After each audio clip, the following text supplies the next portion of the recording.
Me acompaña Juan Manuel Charri, él es abogado constitucionalista. Vamos a hablar sobre el tema del día. Primero, la noticia bomba, y es este anuncio de la Procuraduría sobre las investigaciones al general Rodolfo Palomino.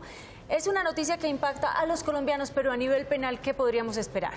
Bueno, primero se trata de una investigación de tipo disciplinario que adelanta la Procuraduría General de la Nación. Si hubiera elementos suficientes, el procurador debería enviar al fiscal general de la Nación los elementos para que se haga la correspondiente investigación penal, y en caso de que hubiera mérito, la Fiscalía debería presentar acusación ante la Corte Suprema de Justicia, que sería el juez encargado de juzgar a un general de la República, y allí se establecería si hubo infracción a una norma penal o no.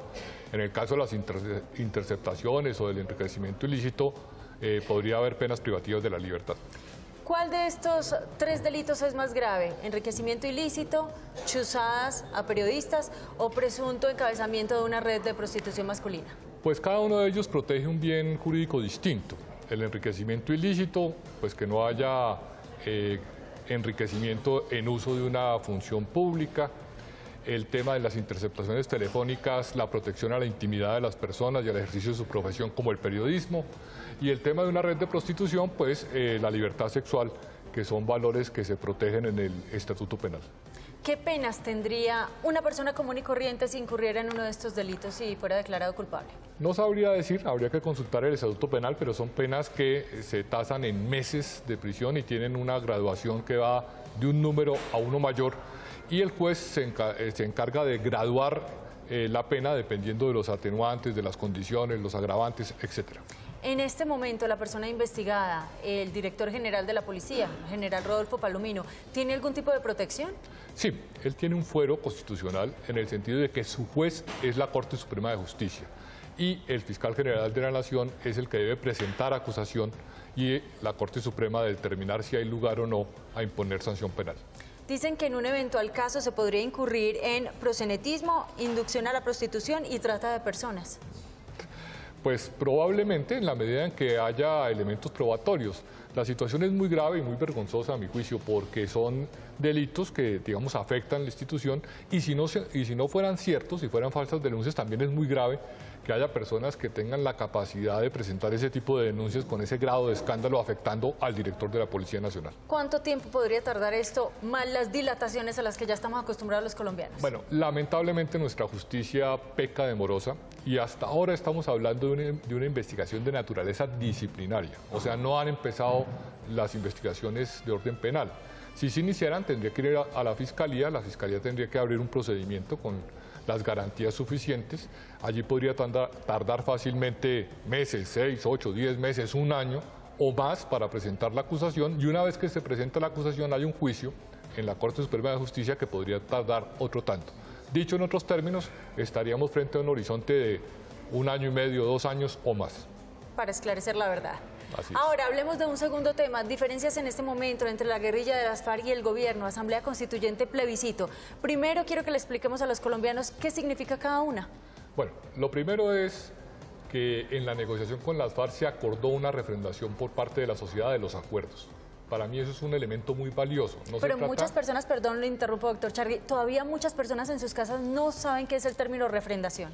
Bueno, refrendación es que no es solo que lo que acuerden el gobierno y el grupo guerrillero, sino que la sociedad tiene que aprobarlo. Y lo debe aprobar mediante un mecanismo de participación ciudadana. Los hay varios. Está la consulta popular, el referendo, el plebiscito, el cabildo abierto, etc. Se ha hablado, o se habló inicialmente, de un referéndum. Se desechó porque era muy complejo llevar todos los textos de los acuerdos a normas bien constitucionales o legales para que las aprobara la ciudadanía. Ahora el gobierno habla de plebiscito. El plebiscito es una consulta, en últimas, que se le hace a la sociedad colombiana para que diga si está de acuerdo o en desacuerdo con los convenios a los que se llegue en La Habana. Sería un sí o un no.